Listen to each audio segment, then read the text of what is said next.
Welcome to another episode of Supply Chain Saga. I'm your host, Mark Taylor. Today, I'm interviewing Summitt Hogue. Summitt is the founder and managing partner of Growe Real Estate Partners. Summitt stands out in the crowded field of commercial real estate as the only professional I know who focuses exclusively on the needs of 3PLs. With extensive experience working in all major markets in the United States and Canada, he has a unique perspective on the industry. I'm eager to introduce you to Summitt and share his insights with you. So let's get going. All right. Welcome.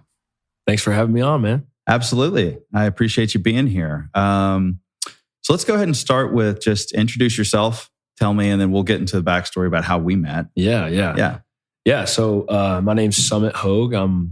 I run a company called Growe Real Estate Partners. Growe with an E. Growe with an E. Yep. Commonly confused for Growe, but it is just Growe and the E is silent. Yeah, we're a commercial real estate firm, and we're just hyper focused on managing the portfolios for the real estate portfolios for 3PL companies because they're extremely underserved. A lot of brokers out there kind of shrug their shoulders when they talk about representing a 3PL because 3PLs are challenging sometimes when they get you going and doing a lot of work when they're trying to win an RFP, and then the deal it might not make because they didn't win the deal, and then the broker just ended up wasting time. So long story short, I saw this sort of niche in the market where there was a lot of 3PLs that they just weren't getting represented really, really well. So I decided to attack that and be the guy that serves 3PLs better than anybody. And we've kind of vertically integrated into where we're trying to fill buildings for 3PLs, bringing them leads, and then helping them go secure more space. And it's kind of this cyclical business where we create space, we fill space, we create space. And then, in the meantime, we're just kind of like a full service consultant firm for these guys and helping them do anything and everything, man. Our whole model is built on facilitating growth, and it's a good time, man. It is a good time. So backing up a little bit, so you've been in this, how long have you been doing this? Man, about 6 years now. Okay. So it's 2018. I just moved out to Southern California. I was still in I think that was, the first building was like right at 20,000 square feet, like 900 rack positions, something. And I remember living on an air mattress, and all of a sudden, out of the blue, I get this LinkedIn message from Summitt Hogue, and it said, "Hey, I'd like to talk to you." And I'm thinking, okay, it's great. Hold on, your mattress was in the warehouse, though, right? Oh yeah. That's a big piece of this. My man was sleeping in the warehouse on an air mattress. That's how dedicated he is to his business. It's awesome. Well, you just didn't know. We raised enough money to start, and then had to raise, of course, subsequent money because warehousing is far more expensive than anybody really thinks. And lots of big chunky costs once you start talking about deposits and this and that. But so we moved out there, and I just remember this could be 3 months, and I could, God forbid, lose everybody's money, or this is going to work. And but in the meantime, I don't need to worry about getting a place. I need to worry about running a business. And so I would sneak back in after hours and make sure there wasn't any activity. So because I didn't want anybody to know that there was a human living in there. And of course, I'm sure there was something against the zoning of that. I don't know. Maybe there was, maybe there wasn't, but I assume there was. And so, I had to sneak around for, a summer until we moved to the second warehouse and started growing. But so here I am in this warehouse, and I'm walking around the whole summer, hearing footsteps echo, and out of the blue, I get this message, and I'm like, oh, all right. People are starting to take note. And, we got on the phone, and you started telling me about what you were doing. And, I think you were actually probably one of the first people who was effectively using LinkedIn as a tool. So I think, and I also think you, as somebody who's I'm okay at networking, but I recognize your skills in networking are incredible. So just tell me a little bit about how'd you in that 6 years when you first started out, just give us the kind of the timeline or how you did things. So appreciate you saying that. But so I started in commercial real estate. I grew up on a farm out in West Texas, and then I thought I was going to be a farmer, and that didn't work out. They work way too hard out there for way too little. And my dad was like, "Hey buddy, this ain't it. You need to go find something else." So I left the farm and got into real estate. And, the model in real estate is, here's your geographical area. Go out there every single day, talk to every single business owner, and try to win every real estate deal in this geographical area. Well, I spent an entire year in Grand Prairie, Texas, going door to door to door, getting my teeth kicked in. I mean, people they're ruthless out there when you're just rolling in off the street, right? And one thing I kept running into is that when I walk in and I don't know anything about this person's business, all I'm trying to convince them of is that I know this real estate market really well. Well, that's a dime a dozen. There's a lot of people that know this real estate market, so I'm not separating myself at all. So then I stepped back and said, okay, there's got to be a better way to do this. And everybody in our industry does it the same way. They all have this geographical area, and that's their niche. That's what they focus on. So I stepped back and was like, well, I'm going to focus on an industry, and I'm going to learn that industry and how to speak their language better than anybody, and teach myself that sort of like how to communicate well and effectively with them so that they feel like they're more confident in me managing their real estate because I understand them and their business and what their goals are, what they're doing, and what they're chasing. So that was a big key there, was what are they chasing and how can I give it to them? Because that's how I get in the door. Because who doesn't want somebody to hand them a lead? And then, if they win the business, awesome. You're just like, man, this guy just came in off the street and handed me 5,000 pallets. Like that's a great deal. Thank you. And it starts there. I want to pause and just make sure it's clear. So, in learning the business and basically integrating yourself in the industry, you see a lot of opportunities. And so part of your offering at this point has been to, obviously not for everything, but like when something comes in off the street that works for a particular client in Des Moines, for instance, you'd say, hey, actually, I've got a 3PL out there I've worked with, or I know a guy out there. And so part of your service offering is actually not even just saying, hey, I want your business, but it's like, hey, here's some business that might work for you. And then once that happens, you start cementing yourself kind of in that relationship. Yeah, the goal is to just facilitate growth at all costs. And if I can facilitate growth, the odds are that I'll be able to manage the process to go secure the next building. And that's where we really get paid. So, and the landlords who pays us, so the 3PL, they don't even have to pay us. We're just somebody that works in the background and serves you better than any other and deeper than any other real estate broker is ever going to do. So I basically started focusing on this industry, and then that's when my business really started to take off, because I spent a full year in Grand Prairie, and I didn't make anything happen for a year. I was as broke as a joke, man. Like my girlfriend at the time, now my wife, was paying for dinners like by handing me the credit card under the table, like it like so that it looked like I paid for it with our friends. Like that's how bad I was. I was in a bad spot.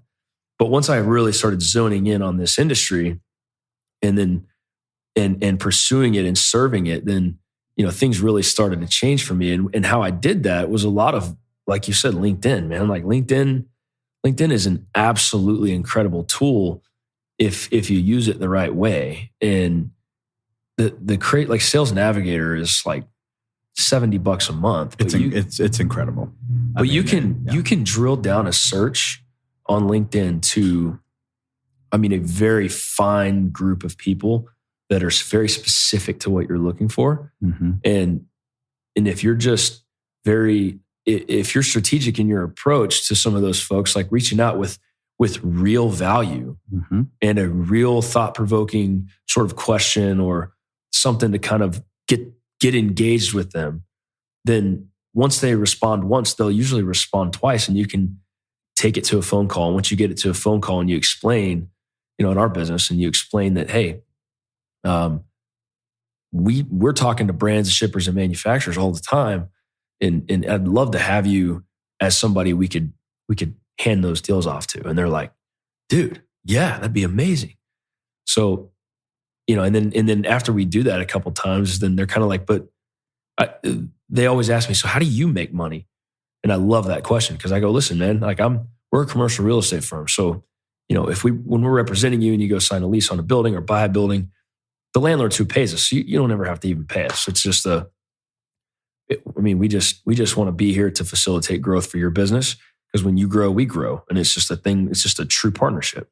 Right. And they love that. And it truly is the most genuine form of a relationship between two businesses, because the landlord is who pays us. So we get to serve you on their dime. Mm-hmm. It's a wonderful model. Now, I do. It is a great model. I do also want to point out, though, because anybody who could potentially listen to this, who eventually might come to work with you or anything like that, that's not to say that there are, sometimes you will give a deal, and there are certain clients who will say, hey, thanks, here's a referral fee or something like that. So, that's not out of the question. And I don't want anybody to come to the table and be like, well, I normally would give us a referral fee or anything like that. But it's one of the things that can happen. So it's not that it doesn't. Some guys do. And some guys look at it and they say, look, man, you've brought us some really good clients. Like, I'm not going to let that go without paying you guys for it. And I'm not going to ask for it. I'm not going to beat your door down if you don't pay me. But if you do pay us, man, you're probably going to show them a few more deals. Yeah, for sure. But that also it just really means a lot to us, and it really shows that how deep that relationship is. Like, you love how much I'm serving you, so you want to serve me back in that way. And I think that just creates such a strong relationship where, we really do some cool stuff with guys that do that too. So no, and I as I have gotten more and more, integrated, over the last since 2018. So we're 4.5 years in, just over 4.5 years. The industry is very small, and the standouts are, few and far between. And then you find out that the people you admire, that you happen to know the other people that you admire. So it's like, this is definitely a very cream rises to the top in this industry. So switching gears a little bit, let's actually not switch gears. It's still in the same kind of sphere. So you get on LinkedIn, you're doing these searches, and I agree with you. Sales Navigator is incredibly powerful. But the same reason why anybody who listens to this won't go and get a Sales Navigator account and start using it and learn it and utilize it is the same reason why somebody won't open up the phone book and just start calling people. Mm-hmm. Yep. Call into a front desk and say, hi, I'm with Warehouse Republic. We've got logistics, offerings, and can we speak with your supply chain manager? Mm-hmm. Yeah, people just typically do not do that. It's uncomfortable. A lot of people get uncomfortable with that, and they don't like uncomfortable situations, but that's truly where growth happens. And there's another piece to it too. Like, if you take the approach of, I need to let this person know about how well we can serve them and make their business better, rather than I'm trying to sell this person something, it's a totally different ballgame, right? Absolutely. Like, when you just switch your mindset to like, this person doesn't know how much value I can add to their business. Like, I just need to let them know.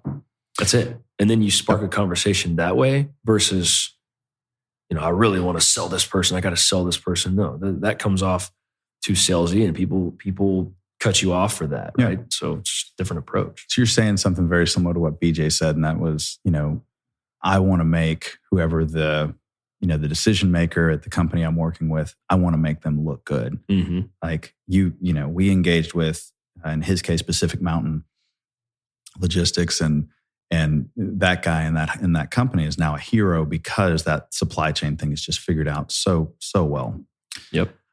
So you figure out LinkedIn. I guess you must have figured it out pretty early, because that's once again, that's how you messaged me. That's all I had. I was sitting there at a desk and I was going, man, how am I I love the model that I'm thinking is going to work, where I can pursue 3PL companies across the country, but how do I reach them? Because LinkedIn was that tool. Yeah. So at this point, were you still reporting to a manager? Did you still were you working for a firm? Yeah. So I was working for a company called Rubicon, and Rubicon is a very, it's just a hey, bud, here's a desk, a phone, a computer. This is your market. Good luck. Nobody's checking in with you. You're not getting paid a salary. It's straight 1099. So it's kind of one of those situations where if you come in and you make it, great. If you fail, next man up kind of deal. It's this very sink or swim. So I didn't have anybody that was consistently following up or checking on me. It was just like, you're just kind of dropped into the ocean. And if you swim, great. If you sink, next man up kind of deal. And for somebody, I think with your personality, that worked well. Yeah. Because it did give you the freedom. Like you weren't reporting to a manager that said, well, no, that's not how it's done. Mm-hmm. Like you weren't being discouraged. Well, that's an interesting point, because that's one thing that I really noticed is that the whole commercial real estate world is guys in their mid 50s, late 50s, early 40s, kind of just older guys have been doing it a long time in the same way. And all the young guys work for those guys, and they tell them exactly what to do. And when they say jump, those young guys say how high, mm-hmm. and they don't get to think outside the box because they have to do it like their boss tells them. And I was fortunate enough to go to a real estate firm that was very, like I said, sink or swim. So I had to figure something out. I mean, I just didn't have a choice. I didn't have anybody to ask for direction. So I had to create the direction. And then I had to be the captain and the engine of that ship at the same time. And ultimately, it was the best thing that ever happened to me as I got into this business, was go into a firm like that. And I ended up leaving there once I really fine-tuned the model and realized, hey, this is completely different than their entire business model. So it's not really aligned anymore with where I'm going with this and where they are. Right. So I said, I'm going to go start my own real estate firm that's just going to be hyper-focused on this one niche and be the best in the entire country at it. And that's where we are. Yeah. And so now tell me, what was the first deal you closed? The first deal, man. And we can be, if you need to be sensitive and not say names, that's fine. No. I love this because you already had him on the podcast. My man, BJ Patterson. I mean, he single-handedly changed my life forever, because I was in an astronomical amount of debt. Because when you go a full year without bringing in $1, you rack up some debt. Oh, yeah. So I was really sitting there looking at myself in the mirror going, man, I don't have a choice. This has to work. And BJ's the first guy that gave me a chance.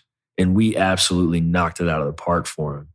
And I can't even begin to thank him enough for just trusting me and giving me that chance.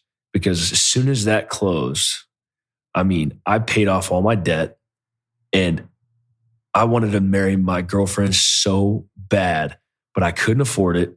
And when that deal closed, I went straight down to the jewelry store and bought her a ring and asked her to marry me. So he single-handedly allowed me to just change my life, get out of debt, and go buy a ring so that I could finally ask this girl that's been floating me, that's been paying for my dinners, all that, and buy her a ring. And I'll be in debt to him for that the rest of my life, man. I love BJ Patterson. That's a good man. Yeah, absolutely. So then BJ does it, and then what does deal number 2 look like? How did you get that one?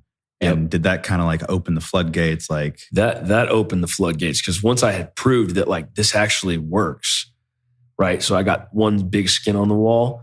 Then I roll in, and Legends Way is Mike and Jeff own Legends Way distribution here in Dallas. And it's actually kind of funny. I was on LinkedIn, and I got connected with a guy over at Stored. And I know you know the Stored guys. Yeah. It was Sean and Jacob. They had just started the company, and I connected with Sean, and I just said, "Hey man, like, can we talk about like what you guys do?" So we jumped on a call. He starts telling me about their whole model, and I'm like, "Wait a second, fourth party logistics? That's a whole nother animal." But as he was explaining it, he was like, "I need a network of 3PLs because we're going to have the deals. I just need the network of 3PLs." So I said, "Let me build your warehousing network. So anytime you guys get a deal and you need somebody to take it, you call me and I'll go find the 3PL and introduce them to you and let you guys take it from there." Well, he calls me and he's got a deal for Dallas, and I found a Legends Way distribution. I drive over there and I'm just totally betting on that this model is going to work. Walk in, talk to Mike and Jeff, and explain to them that there's, I don't remember how many pallets. I think it was like 8,000 pallets of something, and talk to them about it. They were really excited. I'm kind of going, oh, this is like, they rolled a red carpet out for me when I walked in there. I was like, man, this is kind of crazy. I'm used to people slamming doors in my face. And I made the introduction and let those guys talk it out. And bam, I mean, they were ready to grow. So we put them in a 220,000 foot building in South Dallas as building number 2 for Legends Way, and covered half the building day one. So it was a home run for those guys. And then once we did that, man, it just started popping off everywhere. That's outstanding. And then we also have a mutual friend in Matt Weiss. Oh yeah. How did you and Matt meet? So this is probably the craziest story. I was at Chipotle in Uptown, and I walked in there by myself, and there was a guy standing in front of me, 2 young guys, and one of them had a hat on that said e-shipping. And I was like, So I just kind of like walked over there. I said, hey man, you work at e-shipping? I didn't know who e-shipping was, but I knew it had to be a 3PL. Right. And he's like, yeah, man, I work at a company called e-shipping. And I started telling him a little bit about what I do. He's telling me about what he does. And he kind of let me know, he was like, well, we're based in Kansas City, and he was the guy on the team because they're a freight broker that had just sort of landed the first warehousing deal for e-shipping, and they were going to start taking warehouses. He goes, dude, it couldn't be better timing. Like, I just got this company, and we're going to start taking warehouses because that's a service offering we're going to move into. So long story short, talk to Derek Deeds, my buddy Deeds now, and met him at Chipotle line. He tells me, hey, you got to call this guy named Matt Weiss. So I get on LinkedIn, start talking to Matt on LinkedIn. He engages with me, and I'm going to be in Kansas City because I go to every Chiefs game. And I flew up there, was in Kansas City for the game, and I stayed on Monday. He took the meeting, and I'll never forget, man. I walk in, and Matt is a very intimidating kind of looking guy. He just kind of has this like intimidating look about him, but he's the nicest person on the planet. It's a weird paradigm. I love him to death. Oh, he's an intense guy. He used to race mountain bikes. Yeah, he's intense, man. He's intense. He's great. But I'm like a kid rolling in here. He takes the meeting, COO of the company, Yeah. We sit down, and he looks at me and he goes, why are you here? I never take meetings. I don't know why I took this meeting. Tell me why you're sitting in front of me right now. Just this stern face. And I'm sitting there like, man, it was on the spot, dude. And I just sat there and just delivered like, man, look, here's what I'm going to do for you. I know you guys are going to roll out warehouses. Here's why you need to work with me, yada, yada, yada. And we kind of talked about that for like 5 seconds. Yep. And then he just kind of stopped me and he was like, sounds cool, but tell me about you. And then he just didn't even want to talk about, we didn't even talk about business. Right. The rest of the conversation, it was about life. And it was just so cool because he genuinely was just wanting to learn about me. Mm-hmm. And he kind of knew once he knew why I was there, he's like, okay, I don't want to talk about work anymore. Let's talk about life. And then we just kind of hit it off. He just, right there, I felt like I left his office and he was my uncle already. And we've just developed a wonderful relationship. I mean, I call Matt every other day just to catch up on life and talk about whatever. I mean, he's a wonderful dude. Yeah, he's a good guy. And you're knowing Matt, and then you're being introduced to me. I think you made a couple other introductions. Vin Gulisano was one of the ones. Oh yeah, Vinny G. Yeah. And you knew that we had outgrown our little. So we went from the 20,000 square foot, 21,000 square foot spot to that summer was very scary because I was walking around hearing my own footsteps echo. And then we said, all right, look, we need to find something different. So the sublease ran out. We went down to a 12,000 square foot facility and took 5,000 out of it. And about that time, everything started rolling in. And so we were overflowing. I mean, within, that was August. And by Christmas time, we were we had taken the entire 12 and we needed something else. And so you made the introduction to Matt and I, between Matt and I, and they were said, okay, we're gonna hit the West Coast, we're gonna do it, and they bootstrapped it in a way. I mean, in the way a big company would, but they started in a 50,000 square foot building, and it didn't quite come as fast as I think they thought it would, and so they had a little bit of a sucking sound, and we had a need, and you said maybe. And, just to reiterate, I mean, Matt gave us, BJ was your kind of, inflection point, if you will. I think Matt Weiss taking a risk on us was an inflection point because, I mean, I said, look, I can't afford to pay a deposit. And he said, well, I think we can work this out. And so he was very creative in it. And then there was a little bit of a thing where we had grown to take about half of that building, about 25,000 square feet. And we were in a position where we knew we could fill out the rest of it. We just didn't know how long it was going to take. And he was in this inflection point where he was like, well, we just paid for all this racking. We've, we're in the hole on this. And it's like, we could leave, but I don't know. So at the end of the day, he knew he didn't want to operate two buildings. They went and took down one, I think 150 at the time or something like that. Yep. And he worked out a deal with me where he allowed me to purchase the racking for just the dollar amount that they had in it and allowed me to pay for it over time. It was a deal where it's like, we weren't going to find that otherwise. So I think the big key in like everything that, kind of we've talked about up to this point is just like the importance of forging these relationships. Yep. And, you never know who's going to be that next person. I mean, that's kind of, I think, a boring point to make because I think everybody knows that. Yeah. But still, I mean, just, as we're kind of reminiscing about like the last several years and how each of us have kind of gotten to where we have at this point. It's nice to take note and just kind of have gratitude for it. Yeah, man. So from the time, and keep in mind, like, I mean, our first sublease in Southern California, the industrial gross on it was 55 cents. Oh my gosh. That was right. Those days are gone. Buddy. Yeah, that was right across the highway from March Air Reserve Base. So you could you could almost throw. I mean, if you're Uncle Rio, you could throw a football over the mountains. Yeah, you could hit the base. But I mean, you could certainly see it, and you could see ONT 8 over there and everything like that. So we were really, really close. But yeah, 55 cents was what it was, and they had negotiated that, I think, a year before. And then we took the sublease, and then when they renegotiated, I think they settled with their new tenant at like 72 or 73 gross.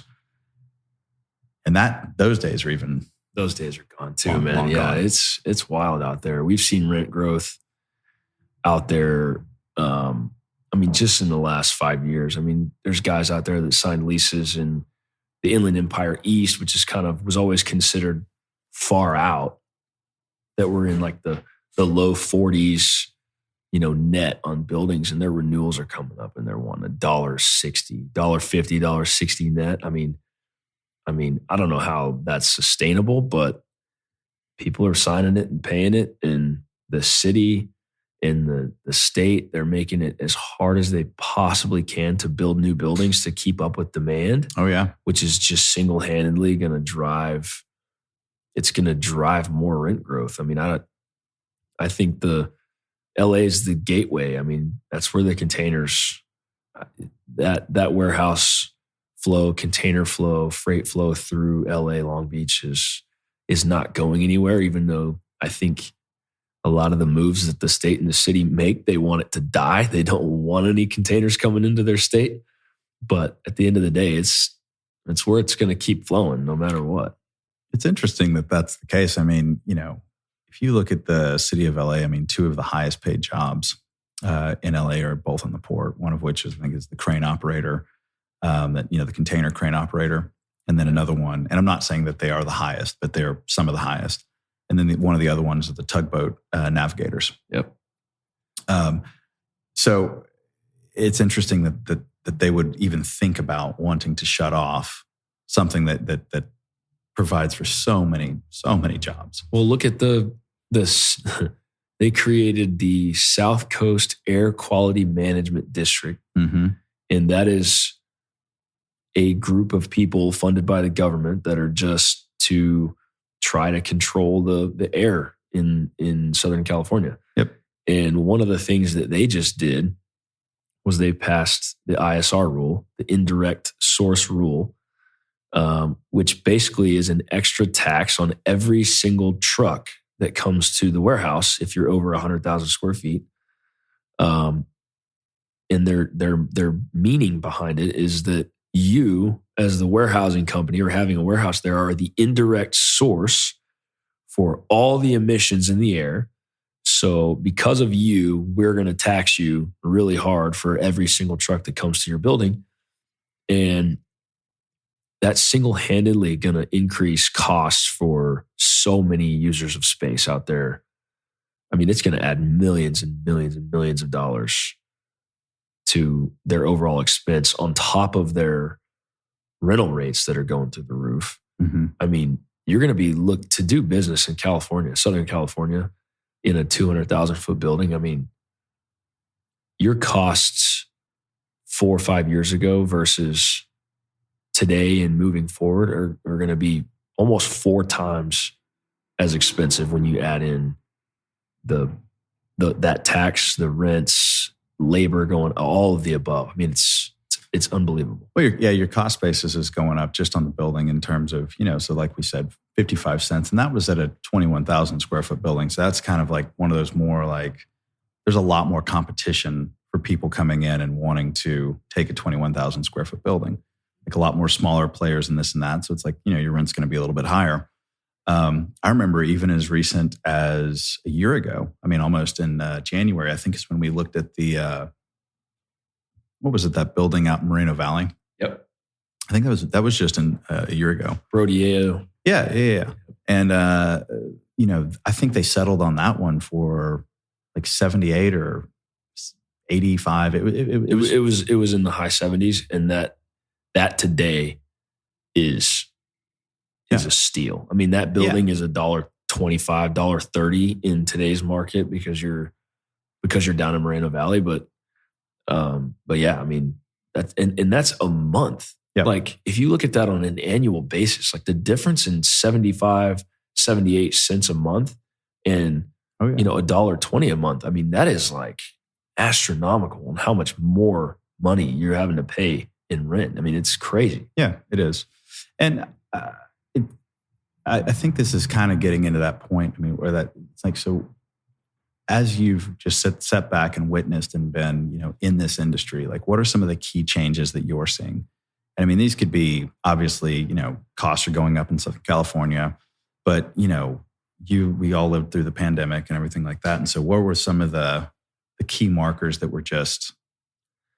Yeah, man, the pandemic just that caused a wild domino effect. And I think you're going to read about it. You are going to read about it in history books forever. But I mean, basically everybody ran out of inventory.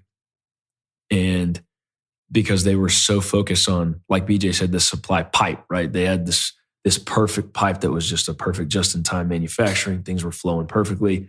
And that got disrupted because China shut down, right? So they couldn't get any more inventory in. So they ran out.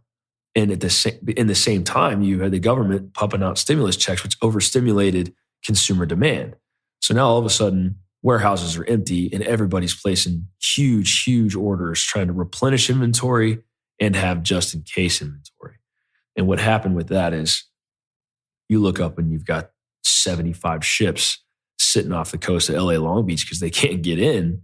And on top of that, everybody paid between $15,000 and $25,000 per container to even get a container on those ships. Mm-hmm.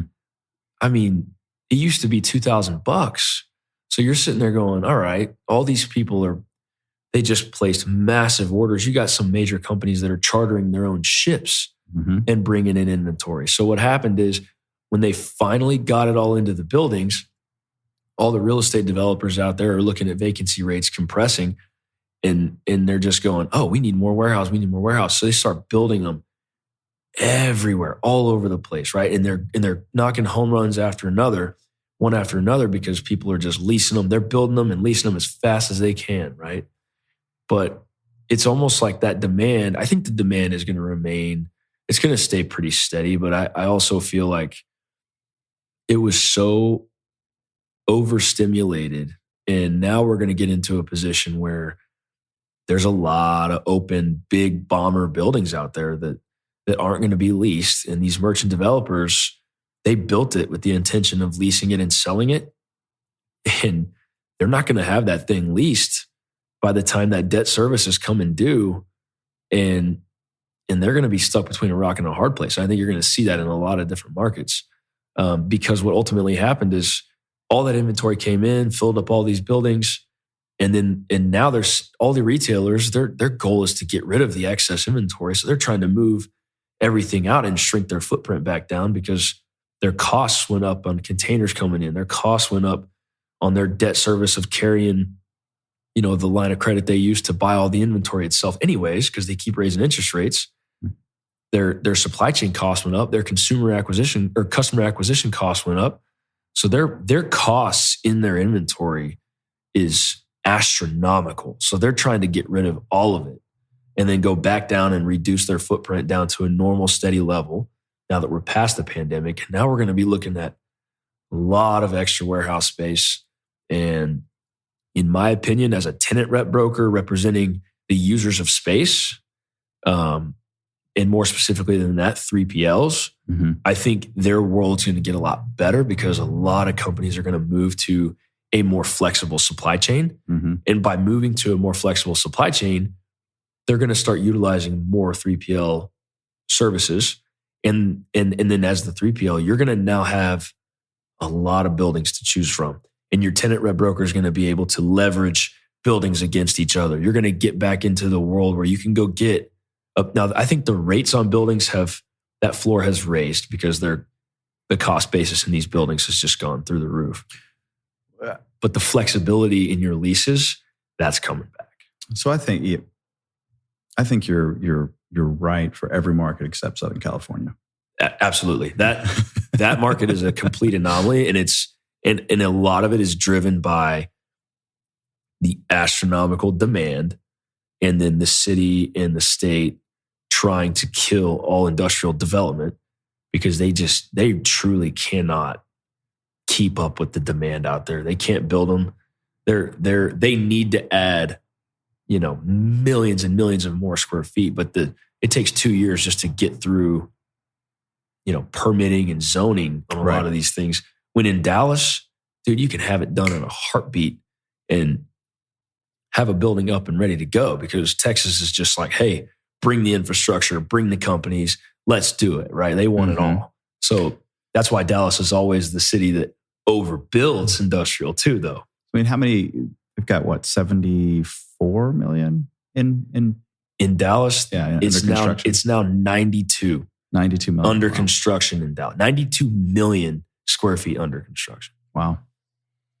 That is unprecedented development. Right. And it's not, and it really blows my mind because I'm sitting here going, man, there's going to be a lot of these big box buildings that just sit and they're going to have to either divide them all up and really start putting demising walls and do, 200, 300, 100 in these 700,000 foot buildings sitting out there, or they're going to have to hold on tight and just wait. Right. What are so we talked about, you said the floor has changed. Yeah. So what are you seeing in Dallas, Fort Worth, for instance? Yeah. So Dallas, depends which market you're in. I mean, if you're in Grand Prairie, like in the heart of the Great Southwest submarket, you used to be able to sign a lease on a building at $4.50 a year. Today, I mean, you're going to be in the sixes to take a building there. And in some cases, depending on how small or how big you are, if it's a smaller space, you might be in the mid sevens. And you're speaking in triple net or gross? Triple net. Yeah, that's before nets. But the city of Grand Prairie has gotten pretty smart. So they know the value of these buildings has gone up through the roof. So they're raising those property taxes as fast as they can.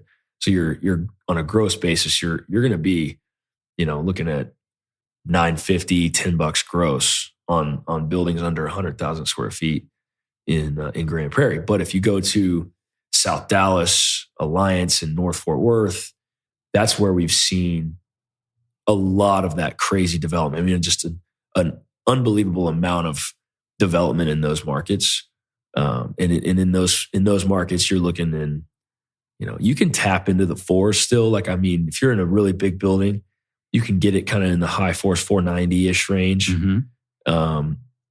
especially on second gen space. But if you're looking at like a brand new Class A building, in South Dallas, I think a really good deal down there would be, $5 a foot, $5.25 in that range, but an astronomical amount of free rent, TI, crazy lease structure, growing schedule. I mean, you'll be able to get all of the above on kind of how you want to structure your lease, and you'll get rewarded for longer term rather than, landlords just, over the last 2 years, you've been kind of getting stuck with, hey, here's what we're willing to do. We'll give you 1 month free on a 5-year deal. Take it or leave it. Next man up if you don't want it, because they had all this activity. Of course. So you just kind of, if you needed the space, you had to take it on the chin and just, you were doing good to secure the space, to win the building. Right. We're moving way away from that. It's now, and I'm excited, man, because I get to take the gloves off. I'm ready to go. I'm ready to go up against these landlords, create this leverage, and be able to sit there with my client and go, all right, we're going to get you all this free rent. We're going to get you this growing schedule, this cap on operating expenses. And man, I'm just going to have a full array of ways that I'm going to be winning and getting my clients the best deals. It's going to be a good time. I'm excited. Well, it's good. I mean, it's ebbs and flows, just like, everything out there. And so, I mean, the landlords have had a lot of good, they've had a couple good years and I mean, hopefully it's, switches back. And I mean, at least I want it to switch back to the tenants as well, selfishly. Are you seeing anybody out there do some really, what would be I'm always curious in like, who are the people, or like, what are people doing that, and what are you seeing that's out of the box? So this might be people using, of course we've talked about the Class A space that's getting, brought up, but that there's still a bunch of warehouses that don't necessarily fit the exact mold of, 30 dock doors on a side and, 35, 32 clear height, that kind of thing, just big boxes. But there are a lot of these other buildings that they're not getting demolished. Like their tenants are still going in them. I mean, I think shopping malls are another thing. That's a lot of built square feet. What's happening to all of this stuff as people shift to more of these big boxes? Who's taking the older space, and who's doing? I guess not. That didn't have to be who, but what are you seeing that's clever? Man, I really like watching the Saltbox guys. I think their business model is really unique. I mean, they're coming in and buying infill. Like, it has to be. Portal Warehouse is another one. They're really cool to watch too. They're both of them have a very similar business model. They're buying these infill buildings that may be looked at as that's not a good distribution center. It's a 20-foot clear old building, right? And they'll come in and either lease or buy these things, and then they make them sort of like a WeWork style building for industrial users, because there's so many people out there that are that have started these little brands. And they're not big enough for a 3PL yet, but they need storage space. They can't put it in their apartment or their garage. So they just go lease like a little 500 square foot spot in one of these buildings. It's got dock doors. It's got forklifts. It's got stuff you can kind of tap into. So if you run a sale, you can take some of their temp labor. They offer that right there too. I mean, it's a really unique model. I think it's pretty expensive, but the people that need it. And man, I mean, everywhere that Portal stands up, they're full. Saltbox, full. I mean, they're really filling a unique niche in the market. That's interesting. So are you seeing anybody go after the malls? Like, I mean, we've seen Amazon take, some of them, but Fillogic, man, those guys are really cool. They've also been another one that's been fun to watch, because they have contracts with, a lot of these major mall owners, and they carve out a little bit of space. It's not that much space, but they carve out a little space in these huge malls all over the country. and then they operate a little fulfillment center in there, but they serve a lot of the actual tenants in the mall. So like JCPenney, Old Navy, like when somebody places an order for, XYZ, like a pair of pants that's this size, well, instead of it coming from a warehouse, Old Navy's contracted somebody like Fillogic where they'll go in and like pick the order out of their store and just throw it in a box, and UPS and USPS and those companies pick up from the mall. So they usually just like they're actually using their brick and mortar stores and malls and then using them as their inventory and Fillogic, they come in and say, hey, we'll turn this into a little micro fulfillment center for you. So that way we can pull orders from here and ship it. And it's already strategically located right next to those, in these big city centers. So it's kind of a really unique model. I love watching those guys. I think they're creating a really, really unique place for themselves in the market. Yeah. I actually think I read where Dick's is doing that. Yep. A lot of these companies have embraced having much more inventory and say, okay, well, look, we've got the retail. We're committed to the retail space. And so they'll bring in kind of a team to do exactly what you're talking about and kind of run their own fulfillment, like as a supplement to their e-com fulfillment or their distribution warehouses. Right. Very interesting. I also, what are your thoughts on, I think it was American Eagle acquired Quiet. Yep. And, they're still committed to running that third, it's like, yes, they're going to run their own logistics, but they're going to continue doing that. I think it's brilliant. I mean, they're spending so much money in fulfilling their own stuff, and they're making money on the apparel and what they're selling. But now they're like, hey, let's turn this into a profit center for us instead of it being just a cost center, make it a profit center. I think it's a brilliant model. I mean, they're crushing it too. Yeah, I mean they were an excellent outfit to begin with. I mean they did really nice stuff. So do you, are any of the clients that you're using doing much with automation? And of those that are, what are you seeing? Like, what are the trends that you're seeing with those operators? Yeah, that's a good question. It's starting to get a lot more affordable.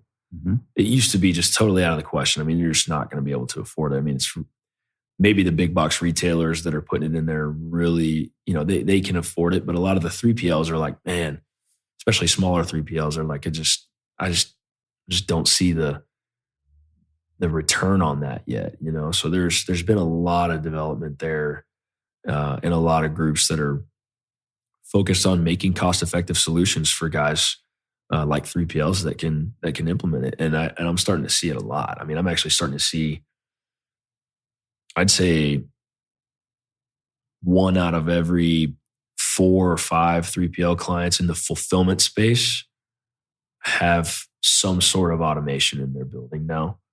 When used to, it was like 1 out of 10. So, I feel like most of them that I walk in now, you've got,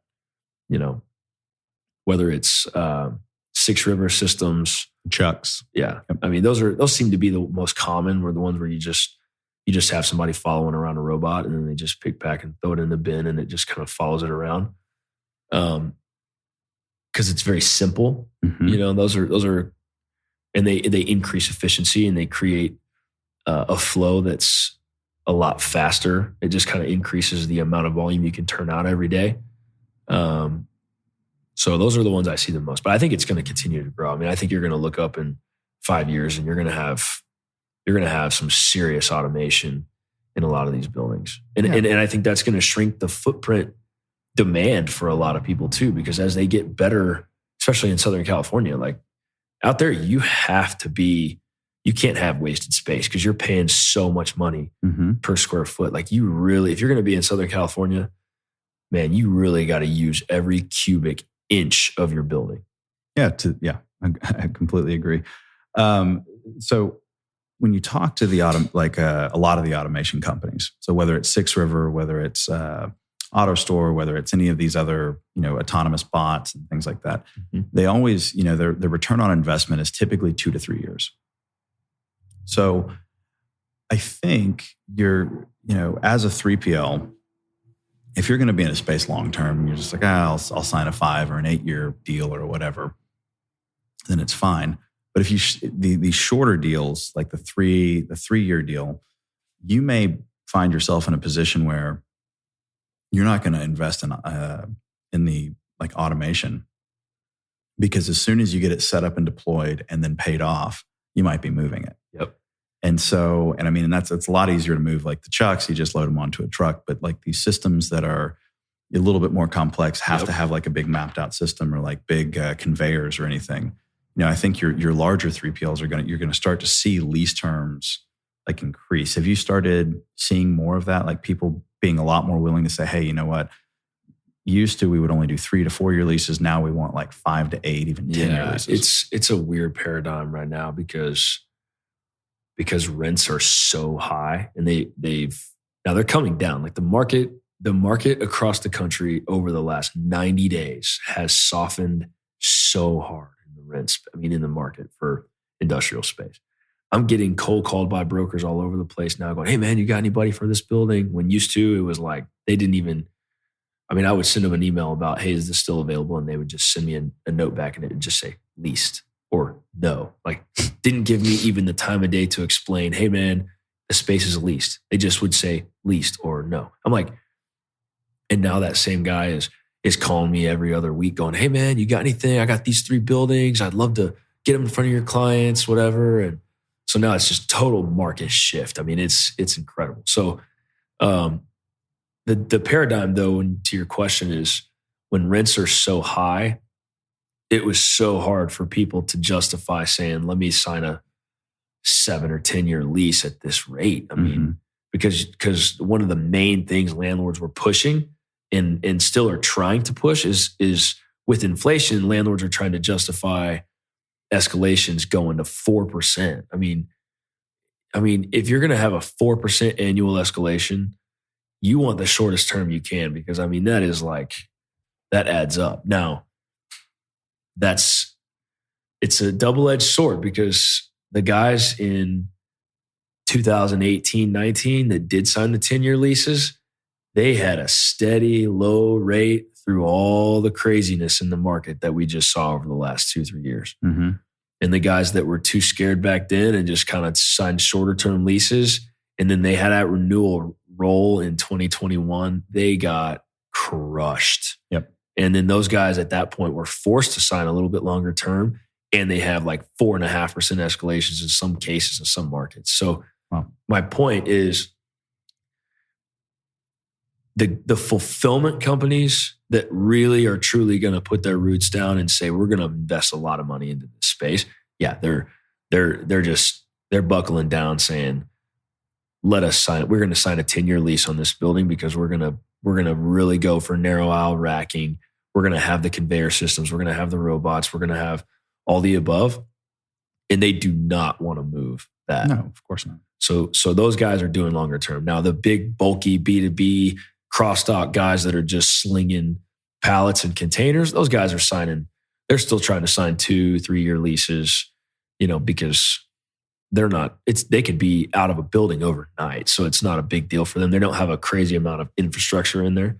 So I think that's the biggest difference. I mean, the guys like the pure fulfillment guys that are doing the investment like you're talking about, they're definitely going longer term. Yeah. So do you have a preference on, because you've spent so much time understanding, does the cross-dock guy versus the pure, the really heavy fulfillment person, or an operator, I should say, do you prefer working with one or the other? Man, no, we're in the middle of both. They're very different in the way they operate. We have a lot of pure e-com clients that have buildings across the country, and then we have a lot of guys that are the big bulky B2B 3PLs. I mean, I'd say the world of the big bulky 3PL, those are the guys through a recession that tend to do a little bit better because of them offering such flexibility to the major retailers or the groups out there that are moving a lot of pallets. And I think the fulfillment guys are still going to do really well. But I think in a recession, people are spending a little bit less money on just buying things online. But a fulfillment guy, a lot of times, is only going to take about 100,000 square feet or so in each market. And then the B2B guys sometimes are taking, 300 to 500,000 square feet, right? Right. So they're very, very different in their needs, in their specific wants. It's serving two separate niches in a very small niche. There's two separate niches in that niche. It's kind of cool. Right. But I don't prefer one over the other. I mean, we serve both very, very well, and a lot of guys do both. I mean, a lot of guys are like, "Hey, I'll take, a big bulky pallet deal, but I'll also take a 10,000 order a month, 500 SKU little, apparel deal too." So sure. If you were going to sum it up in, I mean, just a few sentences or thoughts, what's the biggest change you've seen? I mean, what's just like, how has your your mental, like, what has shifted your personal paradigm of this market? I mean, of this industry? Man, my favorite thing about it is the people. I mean, the people, I didn't know this when I got into it. Just how awesome a lot of the people in this supply chain are. I mean, a lot of people in 3PL business specifically, I mean, they're just blue collar people that are ground and pounding, building their own businesses. They're not scared of anything. They're out there bootstrapping and growing their business. And I respect that so much. And I love working with guys like that and helping guys like that. So, I mean, over the last 6 years, I think that's really been my personal favorite thing that I've really grown in and seen, is just these relationships that I've got with all my guys. And they treat me like I'm a brother to them, and vice versa. So I just feel like it's a really cool family that we've built and are continuing to build. And, I think if we're going to talk about crazy things that have shifted just in the overall industry since I started, I mean, the demand for e-commerce it was on a weird curve. Like, it was on this perfect curve. We all knew where it was going to be in 10 years. It was like kind of had a really solid projection. And then COVID hits, and you have this like entire, like, think about everybody over 40 that just didn't really buy things online. We go to the store and we go hand pick things out and try them on before we buy them, those kind of people. And they were forced to buy online. And then they kind of got into it's like Christmas whenever a package comes to my door, in June. It's still, so they kind of fell in love with that. So I think, through COVID, we were on this 10-year projection. It accelerated the demand for e-com by 10 years. But the snapback's kind of happening now, where people are wanting to get back out. So now it's really falling again. And then with inflation and all the other crazy dynamics in the world, but I think it's going to bounce back pretty quick, and we're going to get right back on the same curve, and it's just going to continue to grow and grow and grow. And I'm still extremely bullish on the long-term demand for e-commerce. And I think that's, like you said, using every cubic inch of a building, a lot of automation, and having really fine-tuned supply chains is where things are going to be, over the next 3, 5, 10 years. Yeah. The anecdote I like to give is that my 80-year-old granddad got an Amazon account. There you go. Yeah. Yeah. And that's, and that backs up kind of your point of people who, he used to have me order for him. Yeah. Like, hey, can you place this order for me and get it sent? Yeah, sure. Why not? And then eventually I asked if he was okay and if he needed me to do anything. He's like, I got my own account. It's just figured out. Just easier. Yep. And it just shows up on the doorstep, and you're like, ooh, what'd I get this time? Yeah, absolutely. Well, I guess this is a pretty good stopping place. I want to leave with, so you're 6 years in. If you were going to give your younger self any advice, or going to step back in time, or maybe it's a piece of advice to somebody who's trying to break in and kind of, is in the middle of that grind, what would it be?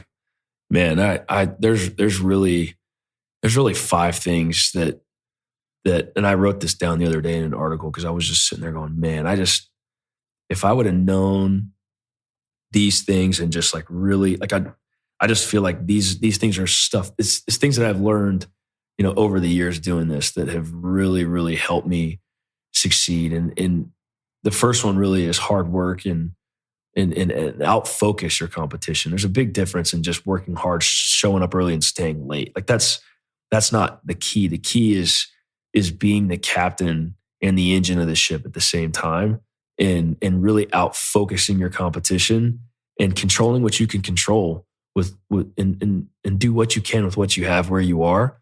That's like the number one thing that I would scream at my younger self, because it's really easy to compare yourself to others and what are they doing? What are they doing? And, seeing people and your friends and comparing yourself, and you can't do that. That's unhealthy. It's just stunting your growth in general. And, the second one would be positive attitude, man. Just, you can't control a lot of things that happen to you in life, and you're going to get knocked down. And life is 10% what happens to you, 90% how you react to it, right? And I think having a positive attitude is really, really important piece to just overall success. And then number 3, challenge yourself, because so many people get complacent in life. It's very easy to get complacent. It's easy to get comfortable. And man, you can't let yourself get into that place, because when you get comfortable and you're not really challenging yourself and forcing yourself to grow and become better, you're either getting better or you're getting worse. You never stay the same. So if you don't feel like you got better today, you got worse. And that's why challenging yourself to me is such an important piece, and then just never giving up, man. There's so many times that I was just looking, no light at the end of the tunnel. This is never going to work out. I don't think this is going to work. You can get in your head and tell yourself that, but just truly never letting yourself give up. When you start something, you finish it, you see it through to the end. I mean, that's ultimately one of the most important pieces too. And then personally for me, I wouldn't be able to do any of the things that I've done, without leaning on Christ, because for me, that's important in my life. And God is in control. I don't control any of this. I don't own any of this. I'm at the end of the day, it's, you just got to press into God, lean on God, and give him the glory and in the good times and the bad. So that's it. That's 5. Yep. All right. I like that. There are a couple ways I say it. You talk about relentless, I call it relentless pursuit of forward progress. Yep. And, just one small step in front of the other. Look, I had a mentor once tell me that 10 years, takes you 10 years to really get in an industry. Yep. And really understand it. And you're only at year 6. So yep. I'm excited. I'm really excited to see what the next 4 hold. You and me both, man. Yeah. So with that, it's a great place to stop. Thank you so much for being here and sharing your perspective. And thanks for having me, man. And I enjoyed the conversation as always. Same here, brother. All right, man. Thanks.